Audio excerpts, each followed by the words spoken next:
What's shaking, South Carolina? Oh, you are. There was another earthquake today, a magnitude 3.3, and this is more than 30 earthquakes that have occurred here in 2022. So, what's going on? Is this really weird? Well, yes and no. That's Dr. Wendy Bohan, a geologist who studies earthquakes. And right there, you heard her talking about our recent ones near Elgin, hours apart that were more than a 3 on the Richter scale.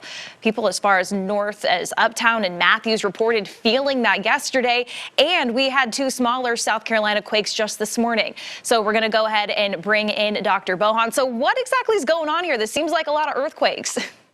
It is an unusual number of earthquakes for South Carolina, but that's okay. South Carolina is used to having earthquakes. There are several earthquakes that are felt there every year. This is just an unusually large number of them. It's something called an earthquake swarm. Okay, and can you go a little bit more into what exactly an earthquake swarm is? Is there a set number that we talk about here?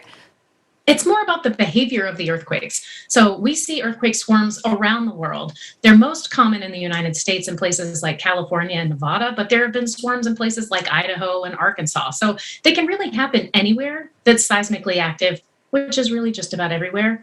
And in this case, instead of seeing one larger earthquake called a main shock, followed by lots of smaller earthquakes called aftershocks, what we're seeing are earthquakes that are around the same magnitude, in this case, magnitude 3s, that are followed then by their aftershocks. So we don't have one big earthquake. What we have are lots of earthquakes around the same size that are happening nearby in time and space.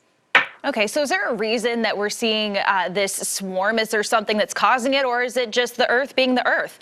It's the Earth being the Earth. Okay. The crust of the Earth is building up stresses all the time. And on the east coast of the US, including in South Carolina, there are ancient fault lines. And those move occasionally. And it's sort of the Earth resettling, like an old house creaking and settling in. And so we don't know what's going to happen next. We see from other swarms the behavior we would expect, which is that you will continue to have earthquakes about this size, and they'll just keep going until they stop. Okay, that's a little reassuring there. So with that, is this something that people need to be worried about in particular? No, we have lots of things to worry about. We have hurricane season coming up.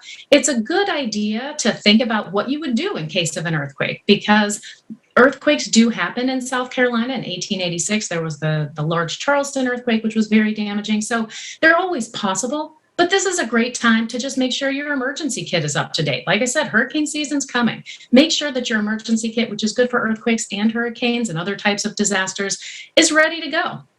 Some good advice there, a multi-purpose emergency kit. Dr. Wendy Bohan, thanks so much for joining us and kind of putting us at ease here a little bit. Yeah, thanks for having me. And remember, don't be scared, be prepared.